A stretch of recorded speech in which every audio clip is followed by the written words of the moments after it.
I can still smell his cologne in the living room. Never thought my dad would walk out of my life so soon.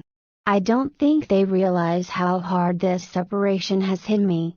If they had only talked a little longer, we could still be a family. I cannot get over the feeling of living with one parent. In the divorce, the lawyer had me write a statement, for me to choose between my mom and dad, but I don't want to choose. I want the same life I had.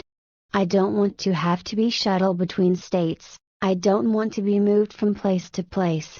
I want things back the way they were. I want to be tucked in by my dad and rest my head on my mom's shoulder. I often ask myself, is this it? Is this what I have to look forward to in my relationships? They know I'm watching their every move. They know I can sense the strong tension in the room. I can see when my mom makes a statement and my dad grits his teeth. That is usually the start of the fight, the time I start to retreat. I would retreat to the safety of my room, where I can play my gospel music and change my mood. How did I get to this place, a house full of strangers? Sometimes, the fighting gets so bad, I have to cover the ears of my little brother. I worry about him because he doesn't say much. I guess he got used to sitting in the corner and keeping his mouth shut. When the time came for my dad to leave, because he couldn't take it anymore, to watch him leave was like looking at my heart on the floor.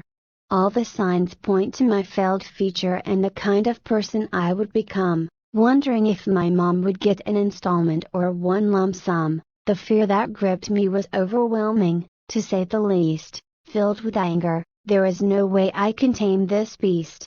Left with the horrifying thoughts of whether I live or die. There are days when sitting in the bathroom, looking in the mirror, and just cry. At this point, I'm kidding myself if I think things will return like they were. I am even more terrified of the state of my mom, and if I will turn out just like her.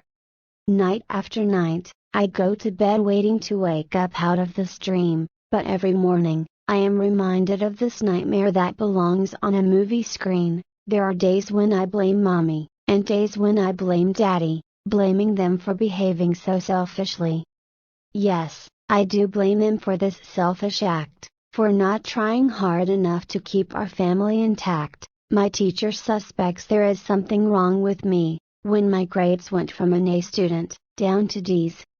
For what it's worth, love, from both of them, I am still receiving, but it is not the same when one side of that love is far-reaching. Maybe one day, both of you will look back and see why I was always in trouble, and realize that part of the problem was that empty chair at the table.